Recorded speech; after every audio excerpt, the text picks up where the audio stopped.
पिलादिनर कथाटे मन पड़गला पवनार नाटा है पवित्र कुमार बलियार सिंह और पवना। पिलादिने स्कूल रे पढ़ुवा बेले मकर जात्रा देखा बापा सांगे सांग सी जाए। सेतबले मकर जात्रा जगतसिंहपुर धूमधाम रे पालन करा जाए। 3 दिन धरी हाट बजार दिन राति मागणा यात्रा हुए। बापा सांगे दिन बेला यात्रा देखा गले गहली रे देखा जीवन बोली बापा ताको कांधे बसई दियंती। बापा कांधे बसी यात्रा देखे। कांधरे बसी यात्रा देखार मजाटा अति नियारा। जे देखिथब सी अनुभव करि यात्रा देखि सारी 10 पैसार इडली तरकारी खाई गोटे काठी लगा बेलून धरी जितेबाला से संध्या बेले गाँ दांडे फेरे सेतबले ताको लगे सत जमी से राज्य जय कर फेरी। जो पिला माने मेला देखा जापारी न था घेरी जा पचारती मेला कौन देखलु कि पवना। पवना छाती फुले कहे अरे श्रृगाल कन्या देखिली, कुंज देखिली, बाइस्कोप देखिली, एमती केते कौन देखिली। सेतबेलर आनंदटा आज विदेश फेरता आनंद ठार आहरी अधिक। आज पवना बड़ है भुवनेश्वर रही आईन शास्त्र रे डिग्री हासिल कलानी। बापा गोटे स्कूल रे मास्टर अच्छा 10टा ରୁ 4टा ड्यूटी दरमा कम किंतु बिना बाह्य आडंबर रे संसारटा चली जाए। से कम दरमारे खर्च बोले खाद्य पिंधा पिंधे सेमती किसी चाकचक्य ना। खाद्य खर्चटा मात्राधिक कारण घर समस्त प्रायतः आमिष प्रिय। बुधवार शुक्रवार रविवार सृष्टि प्रलय हेले भी आमिष होवाटा थय। से पुणी बराद्या मटर केउठू आसीबो, कहा पाखरु माछ आसीबो, को बार रे की प्रकार माछ आसीबो इत्यादि इत्यादि। एमती खाद्य बनै बनै माँ तार गोटाए मस्त रोषैया बनीगलाणी। आमिष बारी दिन माँ को तार निश्वास मारिबाकू समय न थाए। माछ भजा करी तरकारी करबाकू थोइथा बेले समस्ते केमितिया माछ होइछि बोली चाखी चाखी सब सारी दियंती। तेणु तरकारी कला बेलू ताको आउथरे माछ भाजिबाकू पड़े। एमती संसार रथ गड़ी चलथिबा भितरे पवनार बाहागर बयस भी होगलानी। मझियाटा हैदराबाद गोटे केमिकल फैक्ट्री चाकरी करिछि। सान 2टा कलिकतार दादा पाखे अच्छा से मैंने 2 जण भी भल 2 पैसा पठाते जहाँ फल दुख चुके संसारटा एमती चली जाए। से दिन आर घर बोर पाटी शुभुला। से बापा को कहूए मु पारिबिनी तमें ए वर्ष पवनार बाहागर कर दियो, मते कम से कम शांति टिके मरिबाकू दियो। गोटे खंडी हस हसी पवनार बापा ओरफ शशि बाबू कहता हौ करवा अलसुधा ग्रामर महाकोड़ बाबू बड़ झील को ठीक कर आसंता रविवार दिन देखा आसवे। जदि पसंद है करवा जोग जहाँ थव। पवना ए कथा गुड़ाक दुआर मोर शुणिला। शुणिकी भी न शुणिला पर हुई घर भीतर पशि जाए कहला बोऊ कौन 2टा खाइबा देलु मु बिल आड़े जीवी केते दिन है जाइनी। ए सेठी थुआई खाईदे जा हाथ रे बाड़ी खाईदे। प्रथम थर पाई बोऊ अभिमान भरा कंठारे कहला। खाईदे बेकरे गामुछाटा पकई दे बिल आड़े चलला पवना।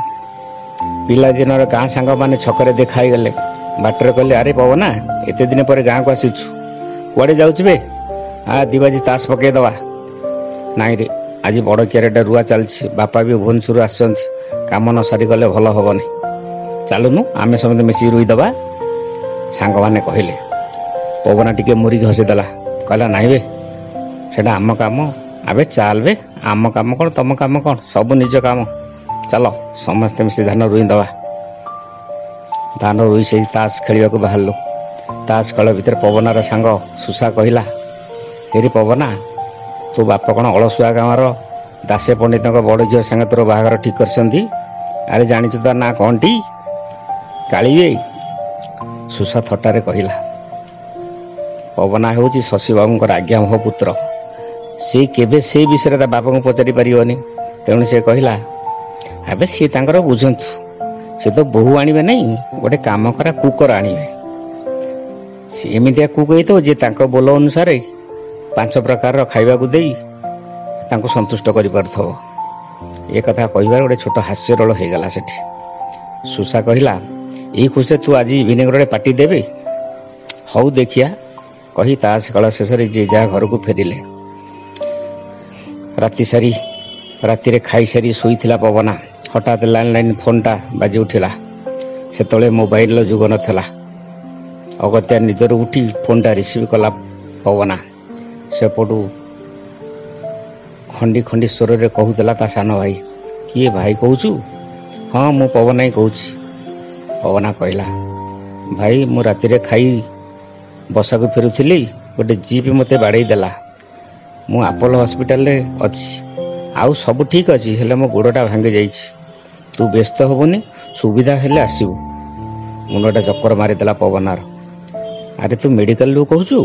हाँ शुणु मते मेडिकल रिसेप्शन नंबरटा दे। मु सकाळ हेले बाहर जीवी। तू घर को फोन करिवुनी मु मो आडू फोन करी। हौ से कहला। पवना जानी बापांकर गोटे स्ट्रोक होइछि। हठात अबुझा कथा को से बुझी पारिबेनी केतबेले कौ कथा। सकाळ हैला पवना कहला बो मो लगेज बैगटा टिके रेडी करदेबू। मु टिके हैदराबाद जीवी तो सांटोका पाखकू। ता चाकरी पे गोटे ग्यारेंटर साइन बाकी था सेटा करदेले तार प्रमोशन हम। काली सकाळु गले परदिन सकाळु सकाळु पहुँचीबी। कहीं केते हठात बो पचारिला तू से मुंड पुराना तू सब रेडी करदेलु मुझे जल्दी जीवी ना ट्रेन मिस हो। एतेक कही से बारियाड़े थिबा ट्यूबवेल आड़ को गाधेवा को चलला। 15 दिन पर से सान भाई को धरी फेरिला हैदराबाद रु। केमिति से 15 दिन जगन्नाथ मंदिर अरुआ खाई मेडिकल ले सान भाई अटेंडेंट होता से कथा सी जानी। या भितर बापा बो तार बाहागर ठीक कर सारे। मगुसर मासरे बाहागर हेले लक्ष्मी आसीबे बोली बो कहलानी। ए खुशी रे भी सान भाई रो मेडिकल कथाटा समस्त गोटे छोटिया इनसीडेंट भाभी भूली गले। बड़ पु बोली बाहागरटा धूमधाम है।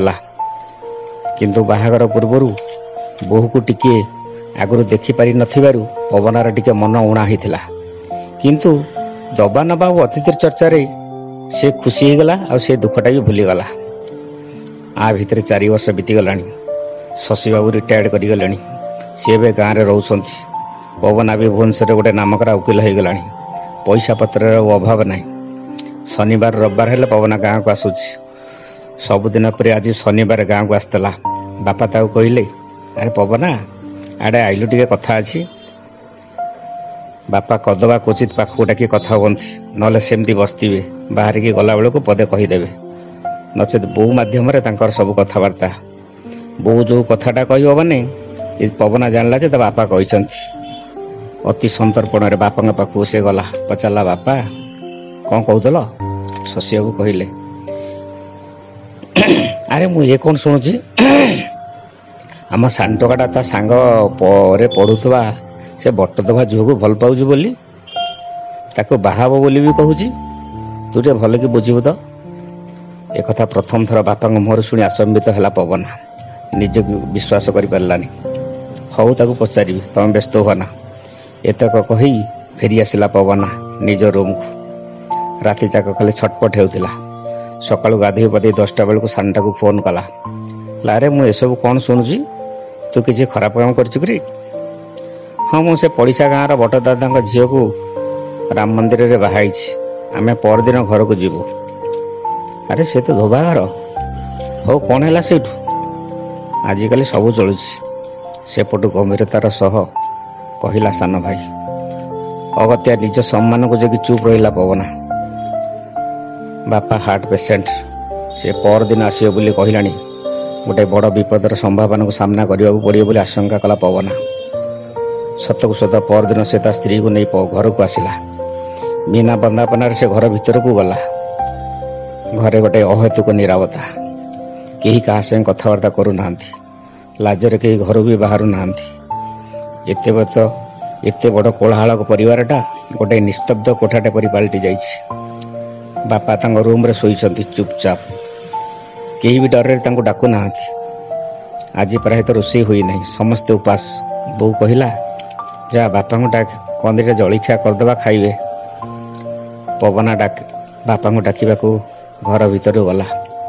निस्तब्ध बड़ शरीरटा ପଡ଼ିଛି ଆଖି ଆଁ କରି। ପବନା ହଲେଇ ଦେଲା, କହିଲା ବାପା ଉଠ ଖାଇବ। ବାପାଙ୍କ ପାଟିରୁ କଥା ବାହାରୁ ନାହିଁ। ଆଉ ଥରେ ହଲେଇ ଦେଲା ଜୋରରେ, ବାପା ଉଠ ଖାଇବ। ବାପା ଗଡ଼ି ପଡ଼ିଲେ ଆର ପଟକୁ। ପବନା ଭେଁ କରି କାନ୍ଦି ଉଠିଲା। ହସିଲା ପୁରିଲା ଘରଟା ହଠାତ୍ କାନ୍ଦ ବୋବାଳିରେ ଭରିଗଲା। ଧୀରେ ଧୀରେ ଗାଁ ଲୋକମାନେ ଆସିଲେ। ଘର ଆଗରେ କୋକେଇ ବନ୍ଧା ହେଲା। କଲିକତାରୁ ଦାଦା ଓ ଅନ୍ୟ 2 ଭାଇ ଆସି ପହଞ୍ଚିଲେ। ଫୁଲମାଳ ଦିଆହେଲା। ଶିକାରେ ଅଗିରା ଭାତ ଦେଇ ସାନ ଭାଇ ଆଗରେ ଚାଲିଲା। ଦାଦା ଓ ଅନ୍ୟ 3 ଭାଇ କୋକେଇ କାନ୍ଧେଇ ଚାଲିଲୁ। ବାଟରେ ଶୁଭୁଥିଲା ରାମ ନାମ ସତ୍ୟ ହେ, ହରି ନାମ ସତ୍ୟ ହେ। ମନେ ପଡ଼ିଗଲା ପବନାର ସେଇ ମକର ଯାତ୍ରା କଥାଟା। ବାପା କାନ୍ଧରେ ବସି ଦିନେ ସେ ମକର ଯାତ୍ରା ଦେଖୁଥିଲା। ଏବେ ସେଇ ବାପା ପବନା କାନ୍ଧରେ ବସି ମହାଯାତ୍ରା ଦେଖୁଛନ୍ତି। ତା ଆଖିରୁ ଧାର ଧାର ଲୁହ ବୋହି ଯାଉଥିଲା। 1999 ମହାବାତ୍ୟା ପରେ।